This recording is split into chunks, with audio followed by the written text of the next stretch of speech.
Hello dear students. Now our next chapter is general principles and methods of isolation of elements. बेटा इस chapter में हम क्या पढ़ेंगे कि एलिमेंट्स को अपने नेचुरल स्टेट से उनको प्यूरिफाई कैसे किया जाएगा, कौन कौन से प्रोसेसेस का हम यूज करेंगे एलिमेंट्स को उनकी कंबाइंड फॉर्म या फिर इम्प्योर फॉर्म से प्योर फॉर्म में कन्वर्ट करने के लिए। तो ये सब चीजें हम इस चैप्टर में पढ़ेंगे। तो बेटा देखो, नेचर के अंदर एलिमेंट्स दो स्टेट में पाए जाते हैं। मैं बोल सकता हूं इन नेचर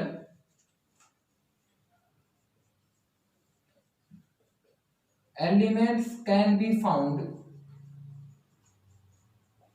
फाउंड इन, बेटा सबसे पहले तो नेटिव स्टेट में कुछ एलिमेंट्स मिलेंगे। नेटिव स्टेट में, नेटिव स्टेट का मतलब क्या होता है बेटा कि वो अनरिएक्टेड फॉर्म में मिलेंगे। जो एलिमेंट्स, जो मेटल्स बहुत कम रिएक्टिव है वो नेचर के अंदर कैसे मिलेंगे बेटा, अपनी नेचुरल फॉर्म में मिलेंगे, बिना किसी कंपाउंड के, प्योर एलिमेंटल स्टेट में मिलेंगे।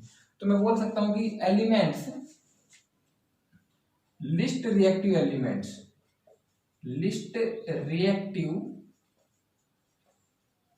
Elements are found in elemental form.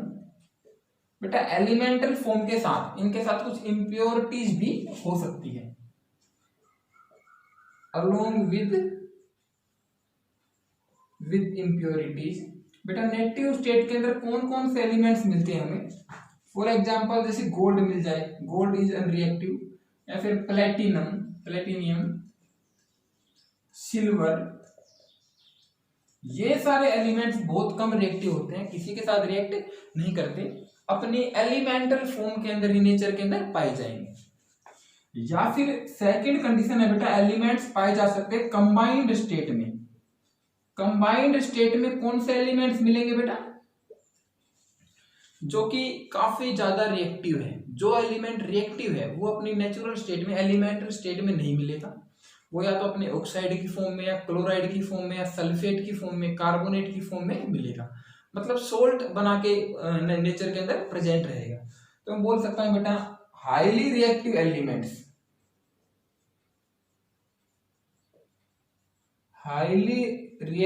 Elements जो होंगे वो नेचर के अंदर किसी कंपाउंड की फॉर्म में पाए जाएंगे। Are found in compound state, in compound form along with impurities के साथ। बेटा कौन से एलिमेंट्स हाईली रिएक्टिव होते हैं? For example sodium, potassium, calcium etcetera. जैसे सोडियम में बेटा कभी भी नेचर के अंदर अकेला सोडियम एलिमेंट नहीं मिलेगा, या तो इसका ऑक्साइड मिलेगा, या जनरली अगर मैं सी वाटर की बात करूं तो सी वाटर में सोडियम कैसे प्रेजेंट होता है बेटा? NaCl, इसके एक सोल्ट की फॉर्म के अंदर। अब जिन कंपाउंड्स के अंदर ये एलिमेंट जिनकी हमें जरूरत है, sodium, potassium, calcium, gold, platinum, silver, जिन कंपाउंड्स के अंदर नेचर के अंदर ये एलिमेंट्स हमें मिलेंगे, चाहे कंबाइंड स्टेट में मिले या फिर नेटिव स्टेट में मिले, उनको हम क्या बोलेंगे बेटा? मिनरल्स। तो इसके बाद एक पॉइंट आप लोग लिख सकते हो, मिनरल्स क्या होते हैं बेटा? मिनरल्स क्या होते हैं बेटा? ऐसे सब्सटेंस, ऐसे नेचुरली अकरिंग सब्सटेंस जिनके अंदर ये एलिमेंट्स हमें मिले, या तो अपनी नेटिव स्टेट में या फिर अपनी कंबाइंड स्टेट में। तो मैं बोल सकता हूं natural occurring substance, natural occurring substance in which these elements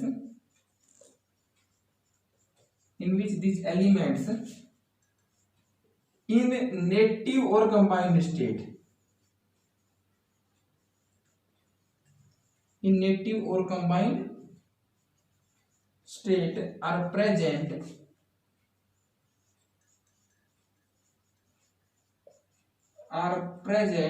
along with impurities,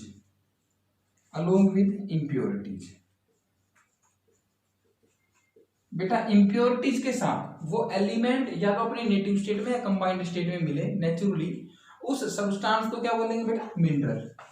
minerals के बाद बेटा नेक्स्ट जो टर्म होती है वो होता है ores.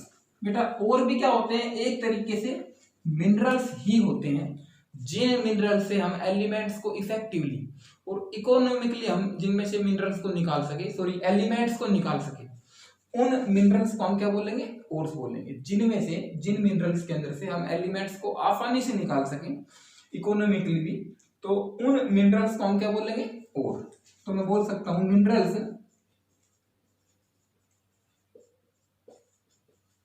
From which elements can be extracted effectively. Elements can be extracted easily as well as economically। बेटा इकोनॉमिकली का मतलब क्या है? इट मीन्स कि उनको निकालने में जो हमारी कॉस्ट पड़े वो उन एलिमेंट्स की कॉस्ट से कम हो। अब बेटा एक लास्ट जो टर्म है, ये छोटी छोटी टर्म्स जो है पूरे चैप्टर में यूज होती रहेंगी, उसको बोलते हैं गैंग। बेटा गैंग क्या होती है? जो मिनरल्स या ओर्स के अंदर एलिमेंट्स के साथ जो इम्प्योरिटीज होती है बेटा, उन इम्प्योरिटीज को हम क्या बोलते हैं बेटा? गैंग पार्टिकल्स बोलते हैं।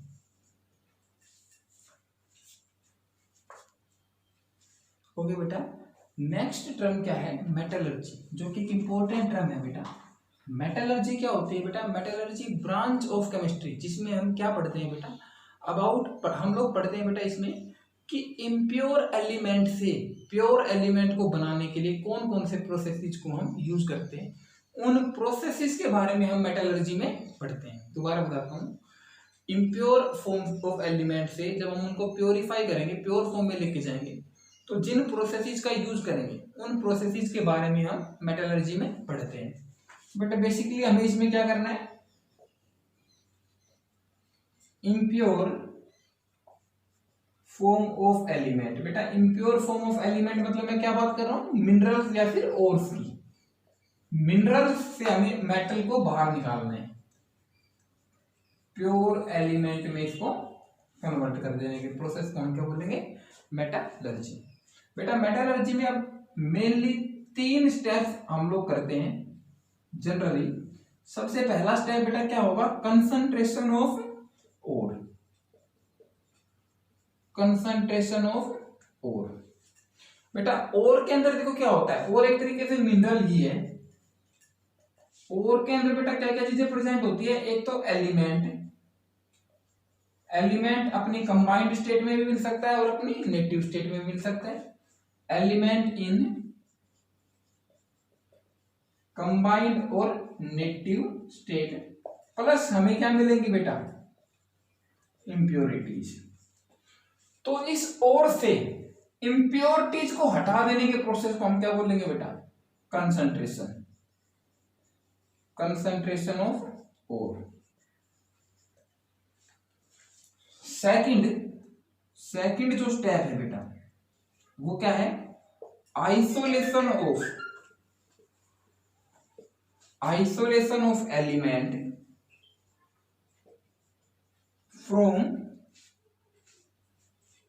From concentrated ore. बेटा इस प्रोसेस में हम क्या करते हैं? देखो पहले स्टेप के अंदर हम लोगों ने इंप्योरिटीज को बाहर निकाल दिया। अब मेरे पास एलिमेंट रह गया अपनी कंबाइंड स्टेट में या अपनी नेटिव स्टेट में। अगर एलिमेंट कंबाइंड स्टेट के अंदर है, मतलब मान लो एलिमेंट अपनी ऑक्साइड की फॉर्म में है, कार्बोनेट की फॉर्म में है, सल्फेट की फॉर्म में है, सल्फाइड की फॉर्म में है, तो वहां से एलिमेंट को बाहर निकालना, उसके ऑक्साइड से प्योर एलिमेंट बनाना या उसके सल्फेट से प्योर एलिमेंट, तो मतलब कंबाइंड स्टेट से प्योर एलिमेंट को कन्वर्ट कर देने को प्रोसेस को हम क्या कहेंगे बेटा? आइसोलेशन। तो यहां से एलिमेंट को निकाल देना बेटा, ये सेकंड स्टेप है। इस प्रोसेस को हम क्या बोलेंगे? आइसोलेशन। अब थर्ड स्टेप को बोलते हैं बेटा रिफाइनिंग। रिफाइनिंग में हम लोग क्या करते हैं बेटा कि ये जो एलिमेंट मिला है हमें, इस एलिमेंट को फर्दर प्यूरिफाई करेंगे बेटा अपनी प्योरेस्ट फॉर्म में। इस एलिमेंट को और ज्यादा प्यूरिफाई करने में जो प्रोसेस यूज करेगा उसको क्या बोलेंगे हम लोग, refining, which is generally third step of metallurgy. तो ये 3 स्टेप के अंदर मेटलर्जी हम लोग पढ़ेंगे। अब इसके बाद बेटा हम कंटिन्यू करते हैं और को कंसर्न